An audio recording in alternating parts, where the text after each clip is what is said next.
পাখি, ময়না পাখি, নাক লম্বা টিয়া পাখি, তুমি হলে গিয়ে। হয়েছে হয়েছে, এখন চলো তো আমার সাথে। কোথায় যাব? আমার সাথে কেন?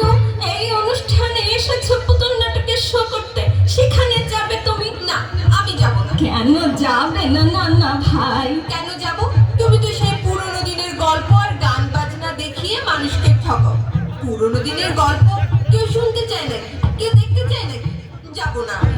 তুমি যাও। ভাই না ভালো, শোনো, আজ আমি পুরনো কোনো গল্প শোনাবো না তোমাদের, সব নতুন নতুন গল্প বলবো।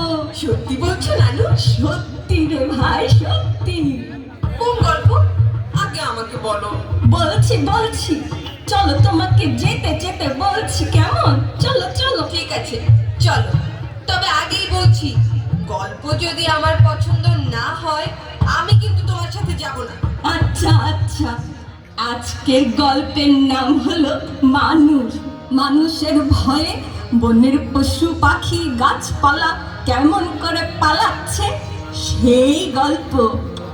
আরব্য রজনীর কাহিনী অনুসারে রকিব হাসানের গল্প। আর গবেষণা পুতুল নাট্য রচনা পরিকল্পনা সৃজন করেছেন কে জানো? ডক্টর রশিদ হারুন। তাহলে আর দেরি কেন? চলো শুরু করি।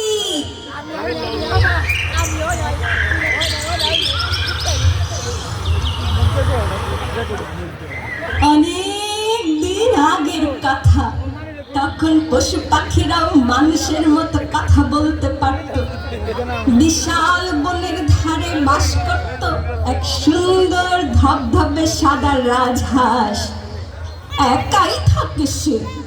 বনের ধারে মস্ত বড় এক বিল, সেখানকার মাছ শামুক এসব খেয়েই বেঁচে থাকে সে।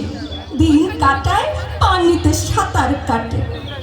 বাইরের দুনিয়ার কোনো খোঁজ খবরই জানতো না সে। আরামেই কাটছিল তার দিনকাল। হঠাৎ একদিন ভয়ঙ্কর এক স্বপ্ন দেখে রাজহাঁস। দুঃস্বপ্ন দেখে তো রাজহাঁসের অবস্থা খুব খারাপ। ভয়ে আতঙ্কে বাইরে বের হওয়া একেবারে বন্ধ করে দিল সে। কিন্তু ক্ষুধার জ্বালায় দুদিন পরে বাইরে বের হতেই হলো তাকে। খাবার খুঁজতে থাকে সে। খিদার জ্বালায় তো চোখে সব ঝাপসা দেখছি। কোন দিকে যাব? স্বপ্নের ব্যাপারটা যদি সত্যি হয়